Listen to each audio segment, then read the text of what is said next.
విస్తరిస్తుంది. నీ వలన 10 మందికి ప్రయోజనం ఎప్పుడు కలగాలి మరి అంటే ఆ లక్ష్యము వైపుకి అడుగు పడగలిగితే ఏదైనా సాధించగలడు.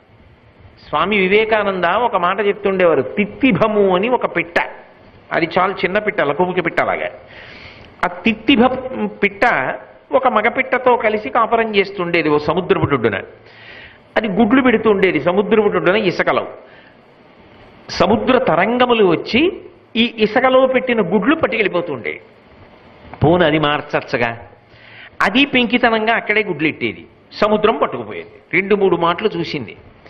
ఏమిటి నీ టెంపరితనం? నేను గుడ్లు పెడతాను, నువ్వు పట్టుకుపోతావు, సముద్రం లేకుండా చేస్తాను.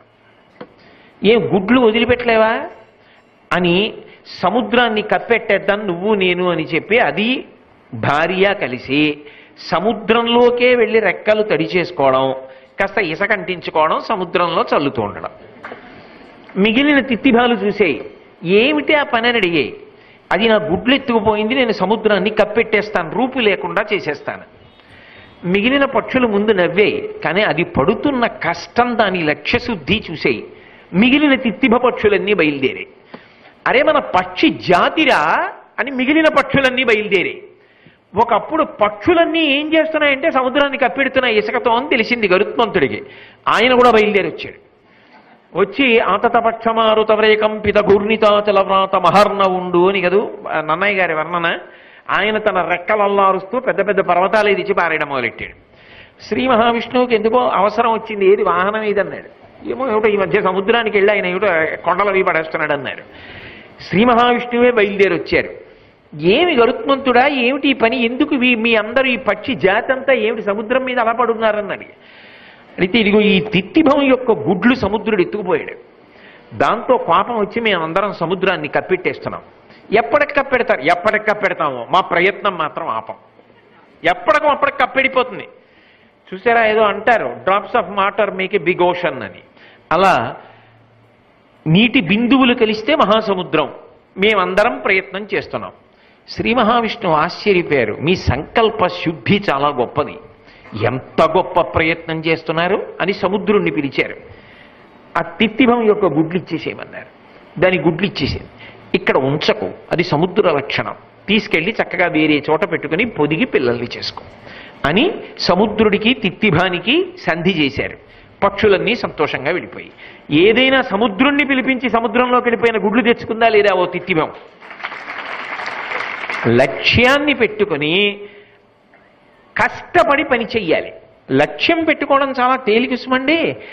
ఇలాంటి ప్రవచనం ఏదైనా విన్నప్పుడు, ఏదైనా మంచి పుస్తకం చదివినప్పుడు ఏదో చేసేయాలి అని ఓ సంకల్పం కలుగుతుంది. ఏం చెయ్యాలన్న దాంట్లోనే స్పష్టత కష్టం. ఒకవేళ స్పష్టత ఉండి ఇవాళ నిర్ణయం చేసుకున్నా రేపే నిలబడదు. రేపు అనుకున్నాను కాదండి, కుదరలేదు ఎల్లుండి నుంచి కాదు, ఎట్టి పరిస్థితులలో నువ్వు సమయాన్ని కేటాయించగలగాలంతే. దానికి తగినట్టుగా సమయ పరిపాలన చెయ్యగలగాలి. ఏం దానికోసం ఉద్వేగపడిపోక్కర్లేదు. దానికి తగినట్టుగా నువ్వు సమయాన్ని విభాగం చేసుకుని జీవితంలో నువ్వు అనుకున్న కార్యక్రమాన్ని సాధించి సమున్నతమైన స్థాయికి ఎదగగలగాలంతే. అది తిత్తిభపక్షి నేర్పింది. జీవితం యొక్క విలువేమిటో తెలుసుకుంటే ఆంధ్ర యూనివర్సిటీకి వైస్ ఛాన్సలర్ చేశారు శ్రీనివాస అయ్యంగారు అని మహాతల్లి. ఆయన కూతురు ప్రేమానందకుమార్ అని చెప్పి చాలా ప్రఖ్యాతి వహించినటువంటి రచయిత.